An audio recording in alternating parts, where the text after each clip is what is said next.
Hi guys, earlier today I caught up with Kurt DeVille from Counterpunch Boxing News in the USA and we had a chat about the Wilder-Joshua nonsense and what's going on.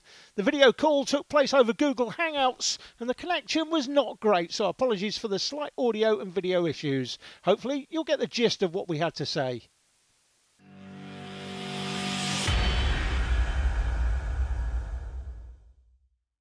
Hi guys, Alan Tudyai here from TDI Media, and I'm joined by my new best friend from the United States. It's Kurt DeVille. Can you hear me okay? I can, Alan. How are you doing, my new best friend? I'm very good, thanks. I came across your boxing channel probably maybe 3 months ago. I think the video you were doing was something about the boxing style of Deontay Wilder and the fact that he was throwing wild punches, rabbit punching, almost punching with the inside of the gloves. I think that was the first time I came across your videos, and ever since then I've sort of been following you. You're very straight down the middle. You don't particularly have any favourites. You just call it as you see it, and I like to think that, you know, I'm the same sort of character. I've done a few videos myself, not that many. My channel is mainly a motorsport channel, grassroots motorsports channel, but I have a fan of boxing. I don't admit to being an expert, but I'm a fan. And particularly at the moment, the thing that excites my interest is this situation between Deontay Wilder and Anthony Joshua. Now, I want to ask you this first of all: who's ducking who? I think it's a little bit of both at this point, and I don't necessarily want to call it ducking. I think both guys know that it's a lot on the line. They both know they have a lot to lose because whoever wins takes all. So that's the major thing. It's not like you have one guy. See, even if Deontay Wilder is not the A side, if Deontay Wilder beats Anthony Joshua, he's already taken what Anthony Joshua has done in the last 2 or 3 years in the UK. Okay, so there's a lot to discuss. I don't think either guy is scared of one another. I just think both sides of their helping bodies are hesitant to do certain things, you know, and I think a lot more it has to deal with the egos of the fighters, not necessarily the fear of the fighters. You know, that's the unspoken elephant of the room is, hey, I might get knocked out by this guy. You wouldn't hear them say that normally. But I think that is invisible fear with them. But besides that, the ego, back to the ego with it. The ego of these guys is, hey, I'm Deontay Wilder. Hey, I'm Anthony Joshua. You know, this guy shouldn't tell me to come over to the U.S. throwing money around that he doesn't prove that he has or whatever. If the money's there, if it's not there, you know, I should fight on my own accord because I'm the A side. That's that storm, right? That's that ego. Yep. Another ego, Deontay Wilder. Hey, I'm the WBC. That's the most prestigious belt, and I own it. You know, and I am the American champ, and I am putting up the money because you said that you would take. So, you know, you have a lot of things that are going back and forth, and that, you know, and it's just ego. I think if they can put their ego down for a second, they can get out of their own way and make this fight happen. So it's not really about the fear, I think. And if it is the fear, that's, you know, we won't know that yet. We won't know that until someone says, okay, I give in. Okay, you got me. I'm going to accept all terms. You know, that's the only way that you can flush out who is ducking who, if that makes sense. Okay, and what do you make of the fact that Deontay Wilder appeared to, whether you like the fact that it's a flat fee or not, that he seemed to accept the offer? At that point, they were sent a contract by Eddie Hearn. They seem to have sat on the contract for quite a while. And then he's now coming back having agreed the terms to the contract, not having signed the contract, and he's now saying, 50-50, and I'm not going to fight unless it's 50-50.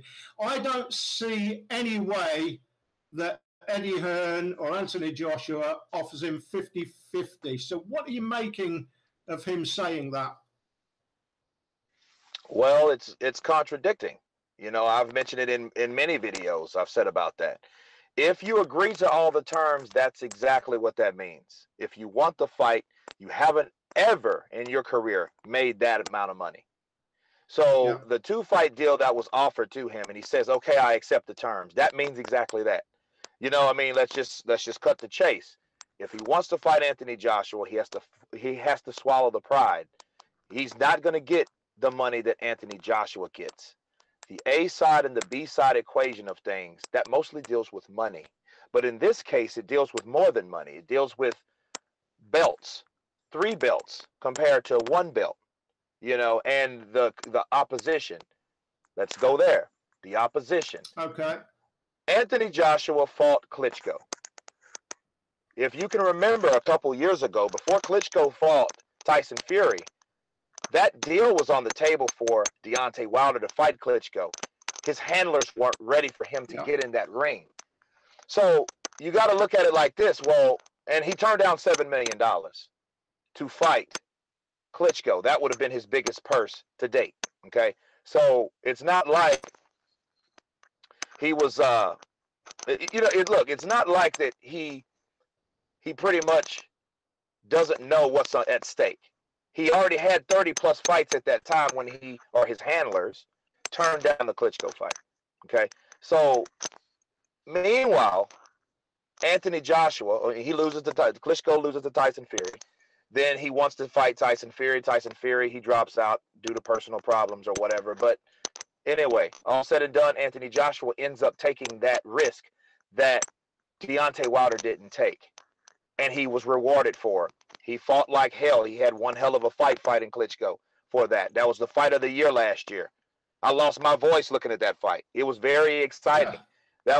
That was one of the best heavyweight fights that I remember seeing. Fight. You know, and amazing. You know, and then heavyweights knocking each other down. No, go ahead. It's heavyweights. You don't often see heavyweights knocking each other down, getting back up. It was an amazing fight, there's no doubt. Recently, we've seen Shelley Finkel come out and, what was it, in the last week, saying basically the fact that Matchroom have booked Wembley, which we now know is going to be Povetkin, and they've already the 13th next year. He's saying that they don't want to fight Wilder. They've got another fight planned. That to me sounds complete and utter nonsense. Anthony Joshua will fill Wembley whoever he fights. So they want to make sure that if Wilder wants it, apparently Eddie Hearn said this week, contract this time, send it back with the date and the venue and the non-rematch clause, which apparently was a problem, and then they were going to agree to it. So he's going to send that back in the next week or so, I believe, or a couple of weeks. Well, let's hope he does that. That just proves he's saying want the fight with Wilder. But the fact that he's booked Wembley anyway, knowing that he can, whoever he fights, it doesn't matter who he fights, he can pick any number of heavyweights. Gerald Miller, for example, would fill Wembley because Miller is a great talker. He'll come over here, talking a good game, a bit like some of the others, like Brazil. They're not. But that would fill Wembley. So they've got no problem booking Wembley for 2 dates. What did you make of Finkel's comment there that just proves that they don't want the fight? Well, you're absolutely right. I got to agree with you on Joshua. He could fight anyone. Because you have to remember, Joshua didn't make his career or build his career around the idea of fighting Deontay Wilder. You know, he got it fighting the guys and fighting the best guys at a short amount of time. So it was the risk that he took from fighting Klitschko. You know, and then getting in there and taking the belt from Joseph Parker, and that was a chess match fight. A lot of people looked at that fight as it was boring or whatever you want to call it, you know, because what it was, they were inadvertently comparing that to Deontay and Luis Ortiz's fight. Okay, so if Eddie Hearn plans to put a date on that contract, there shouldn't be any reason why Deontay Wilder and Fico shouldn't take that fight. I mean, that's just simple. I mean, because someone has to give. It has to be a give somewhere. You know, and if Eddie Hearn, like you said, now because you kind of broke up, did you say that Eddie Hearn is going to Deontay Wilder was supposed to be that opponent in April? Is that the case? What he's saying, Eddie, is that he's going to send the contract again, April the 13th, Wembley, no rematch clause, as they agreed to in the terms, but this time it's going to have Anthony Joshua's signature on. If they think Anthony Joshua's ducking, he can put his name on the contract and they've got a signed contract 50-50. He's never getting 50-50, in my opinion. I think Eddie Hearn would be crazy to give him 50-50 anyway. Right. But I get the other thing, I guess, that came out recently, Brendan Schaub, in his interview, Wilder seemed to be suggesting that there was something else brewing, and Schaub seemed to suggest a fist bump, to suggest, yeah, that's what it is. The fight between Wilder and Joshua, because I think Wilder would prefer that fight. Certainly, I don't see Fury taking it for another 9 to 12 months anyway. But even looking at the standard of opposition that Fury's looking to fight, we saw the guy's a heavyweight, but that's the sort of standard of opposition. I think Wilder will fancy that job a lot more than fighting Joshua. And in that fight, he's the one with the belt. He's the A side. That could change the dynamic, I think, as well. What do you think of that? Well, I think so. I absolutely agree. Because if he fights Tyson Fury, you know, everyone believes in the triangle theories because Fury beat Klitschko and then Joshua beat, Tyson beats Klitschko and then Joshua beats Klitschko, and then now they have a common denominator of guys that beat the same guy. So, that would give him more credibility, you know, and remember, Wilder still has an ace in the hole, though, because he fought Ortiz. Ortiz was the most avoided fighter before fighting Deontay Wilder, regardless of how old he is. Okay, he was still an undefeated fighter.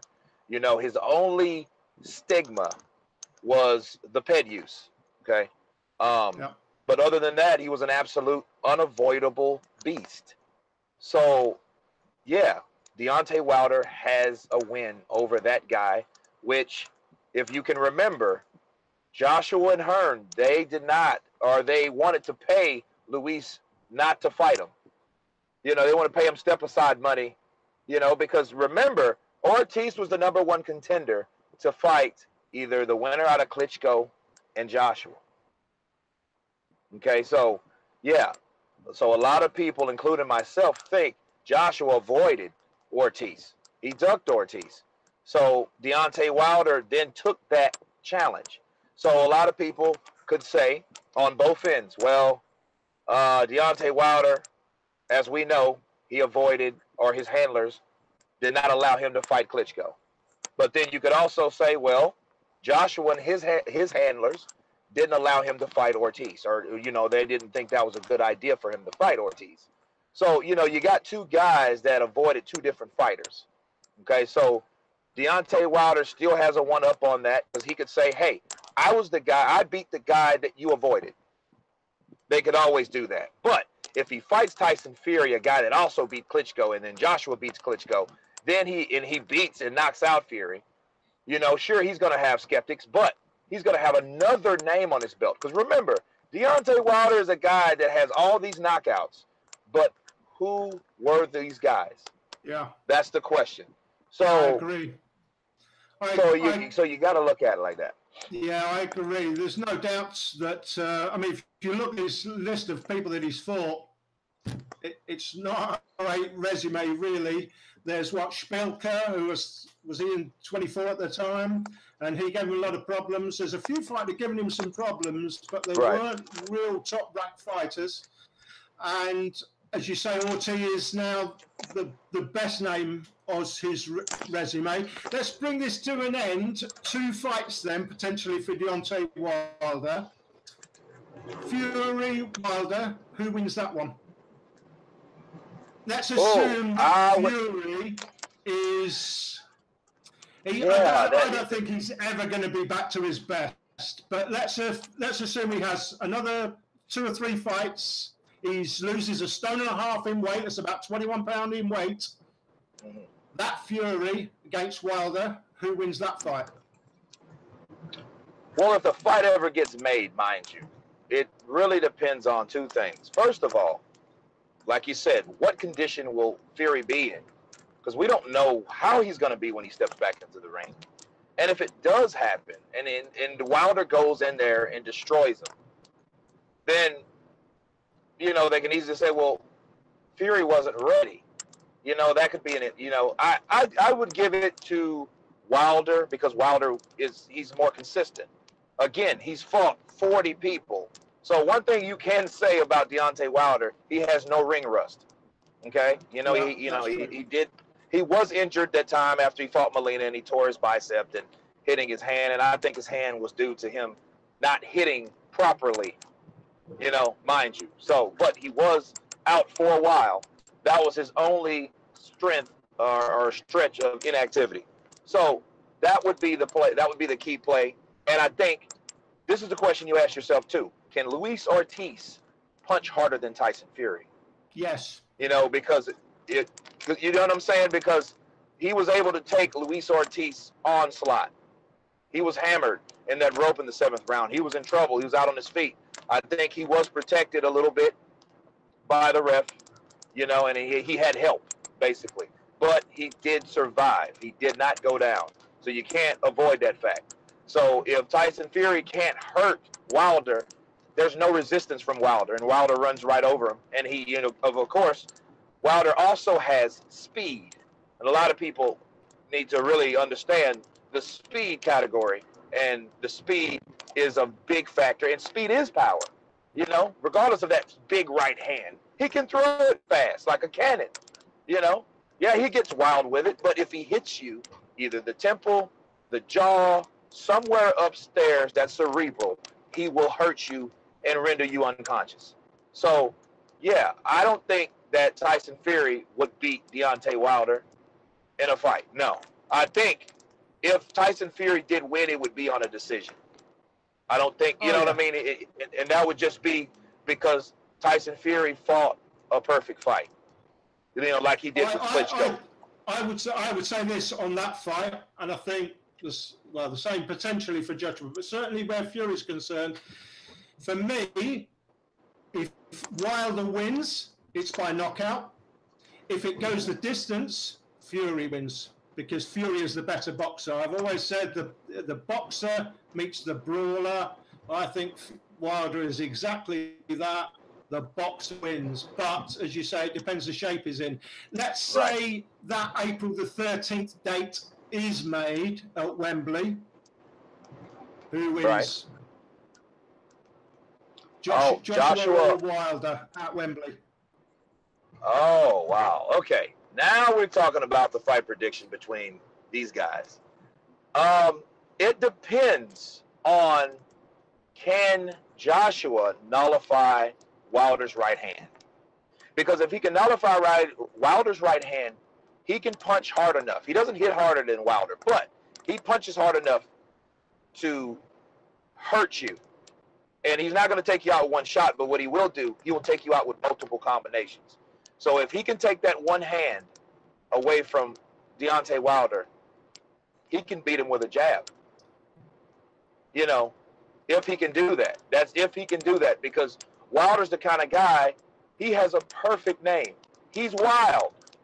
So if he does feel, let's say it's 5 or 6 rounds and Joshua's outpointing him with his jab. He's sticking that jab in his face, keeping him at bay, keeping him out of position to throw that right hand of any kind. Wilder's going to get desperate. And when Wilder gets desperate, he gets dangerous. He gets wild. So, you know, he might just throw an onslaught of punches and one might land. I heard this guy say in an interview, and it kind of pissed me off. And then he says, with power, you don't need skill. And coming from a boxing enthusiast, an amateur fighter like myself, I was a current amateur fighter, and the love of the sport. When someone says that, it's a disrespect to the sport.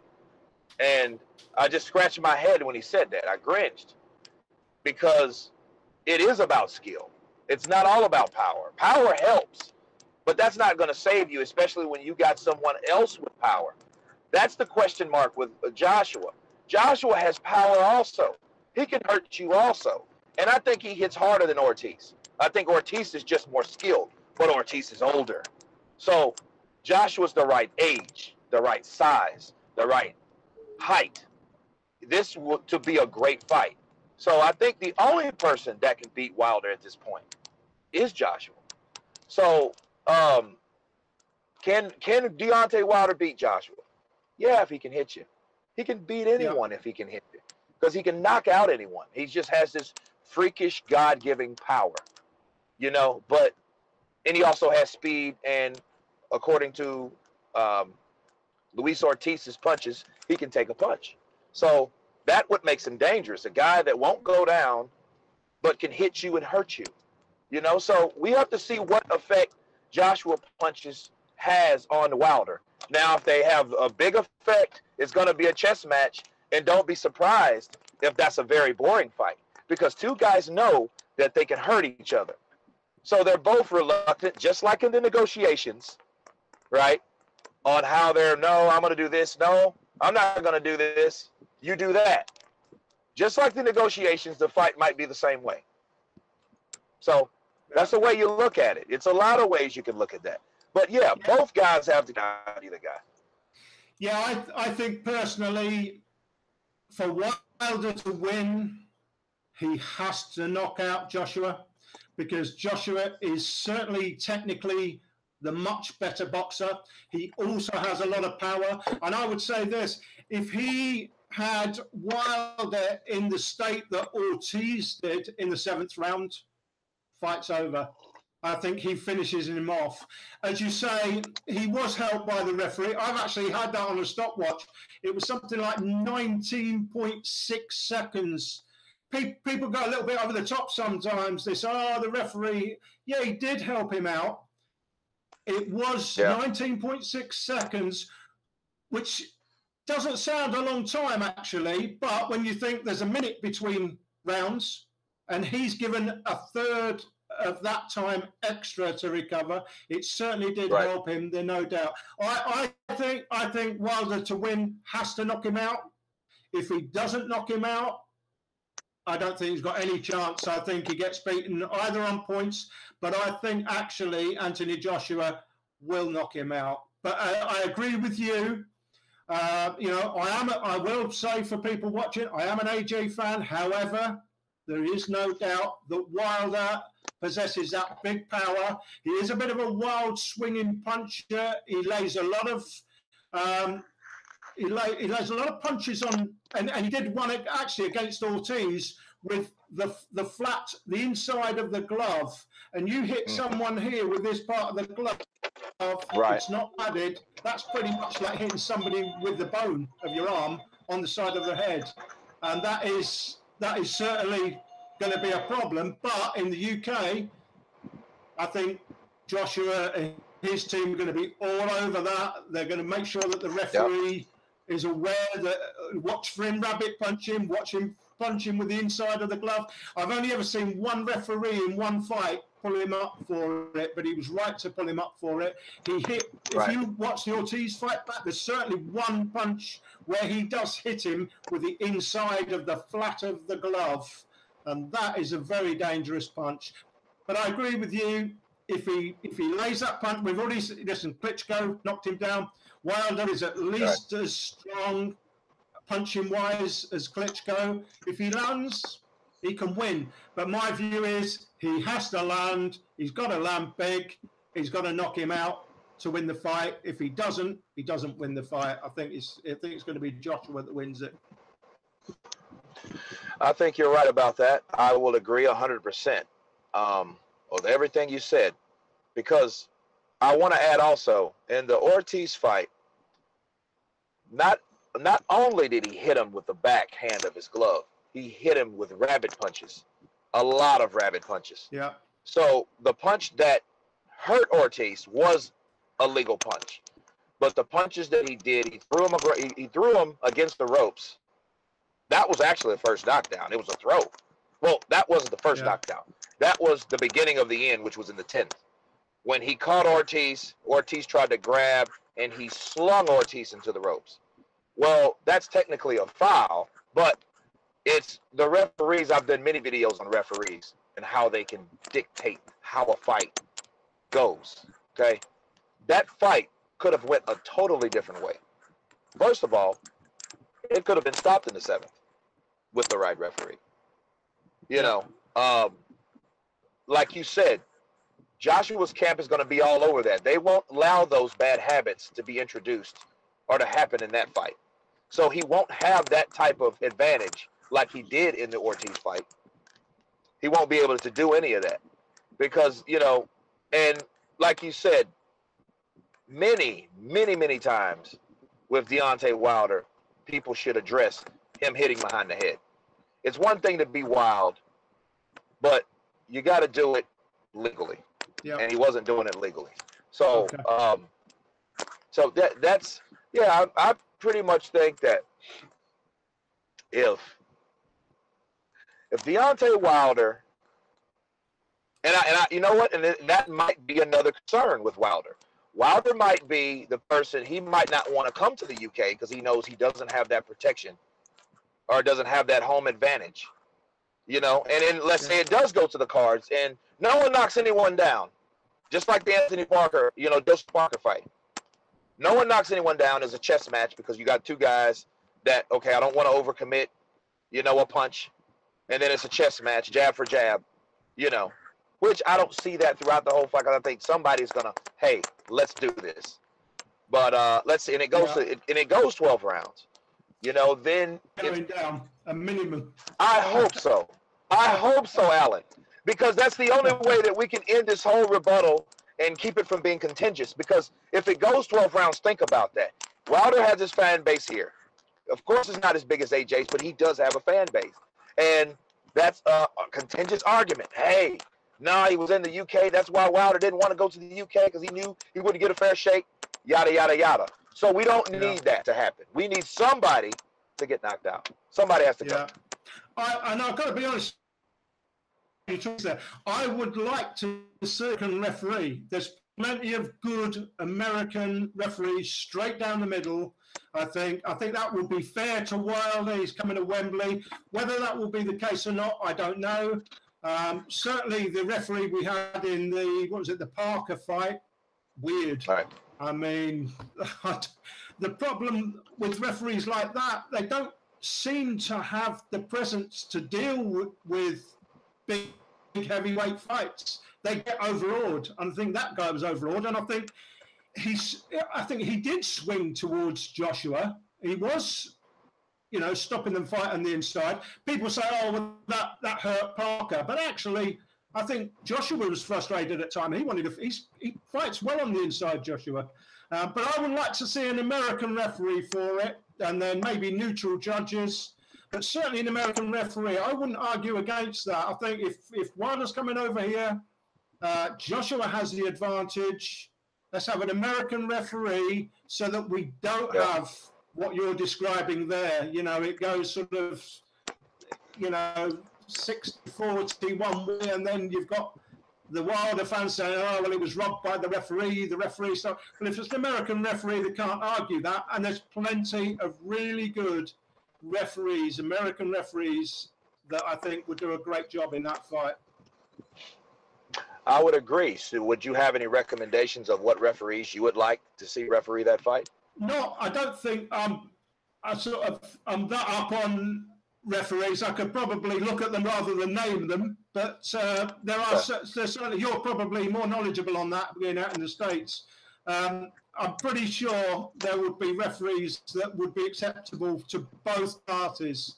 And certainly from Wilder's fan base point of view, I'd like to see him have that if he's coming over to the UK and putting his, at the end of the day, he's putting his title on the line.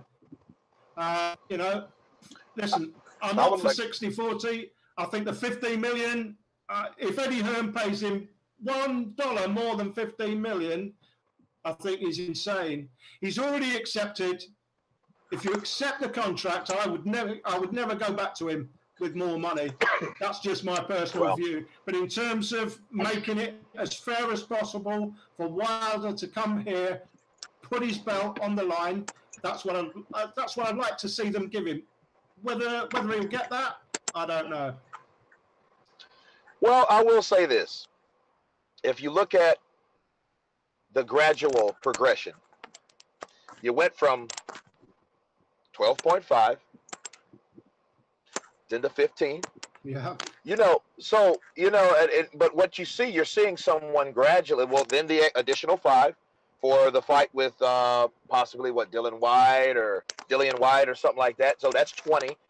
So I don't see at this point, you're right, Eddie Hearn should not agree for more money, but it's contingent again. Hey, that's what you've been doing. You've been upping the stakes. Why can't I have 18? Why can't I have 21? Yeah, but the thing about it is, though, if you remember when he sent the 12.5, Eddie Hearn was doing interviews, and he may have said to him, well, actually, we're giving you 15, because in the interviews, he was saying, yeah, well, listen, we've sent an offer, it's 12.5, it's a negotiation. That's what he said. So in saying it's a negotiation, he was basically saying, we'll pay you a bit more money. How much bit more do you want? Well, he went back and offered them 15. And then they accepted, and now he's going back on it. And, you know, I mean, look, you could talk about the Joshua, give me 50 million, I'll sign tomorrow. The thing about that was, there never was 50 million. When the Wilder fans like to say, oh, well, you turned down 50 million. Well, actually, the first thing Eddie Hearn said was, listen, we're interested. We're interested. We've got a meeting. Then they put that back to Friday. And he said, and then the meeting was off. And he was saying, well, let's have a meeting. If I said to you, Kurt, I'm going to, listen, I'll buy your boxing channel on YouTube for $1 million.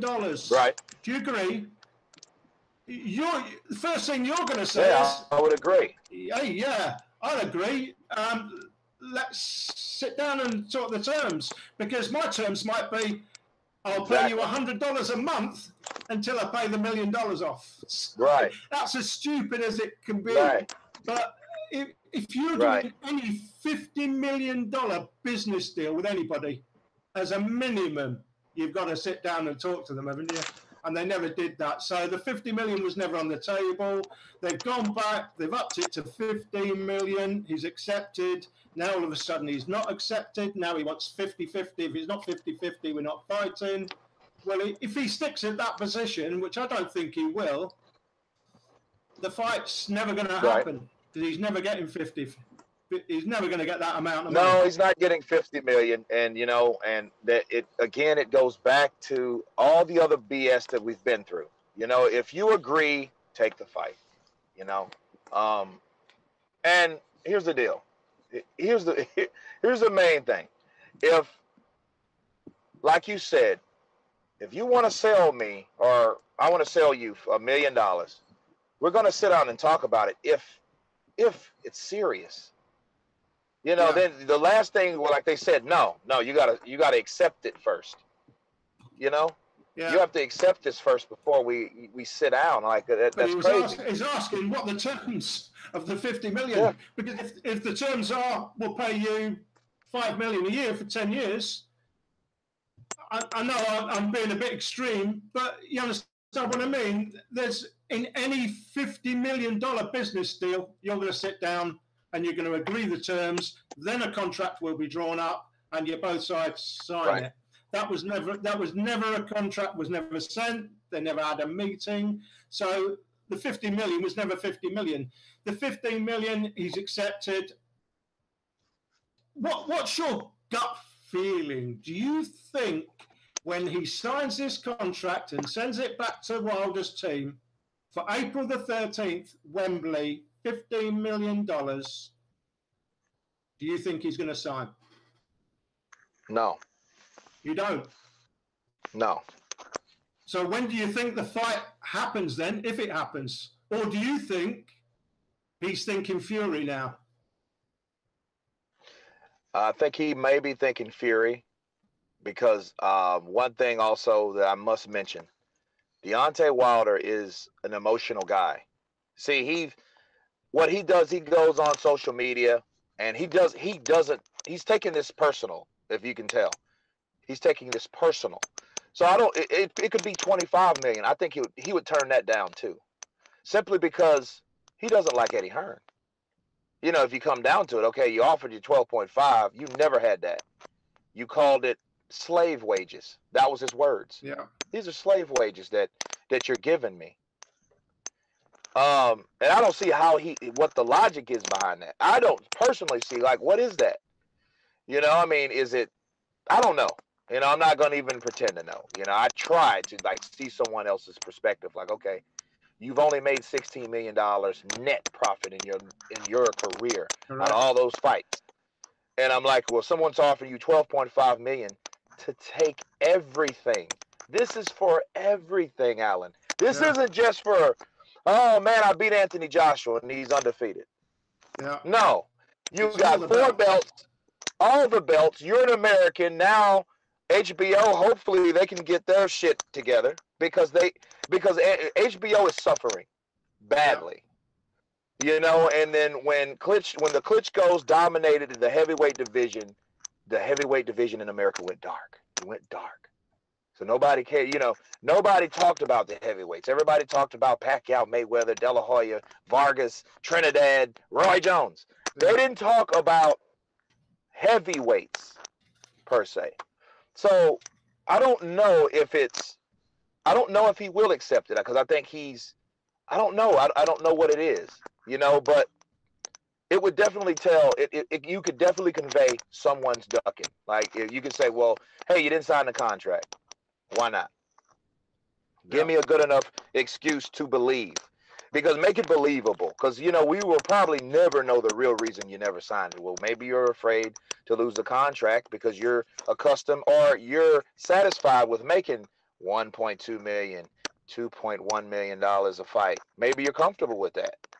Right? Yeah. Maybe he is. And then, you know, a couple years ago, people did call Deontay Wilder a cherry pick. He was a cherry picker.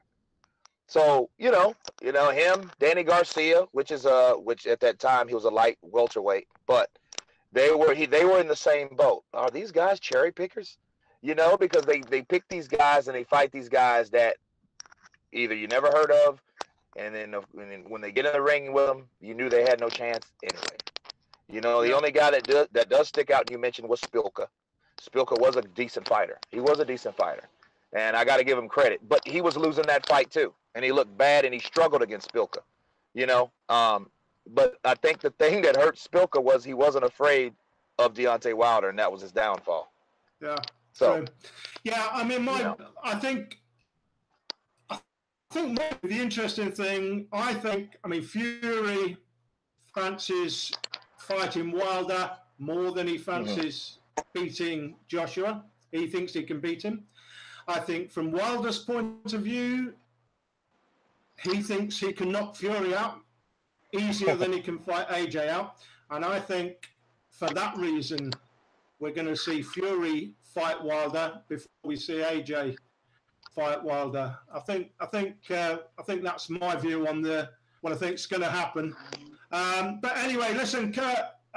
Thanks for your time. The audio's been a little bit clunky, guys, but hopefully you've got the gist of what we've been talking. I look forward to perhaps doing some more stuff with you in the future, Kurt. Thanks for joining me. Absolutely, Alan. Thanks for having me. See you soon. Thank you.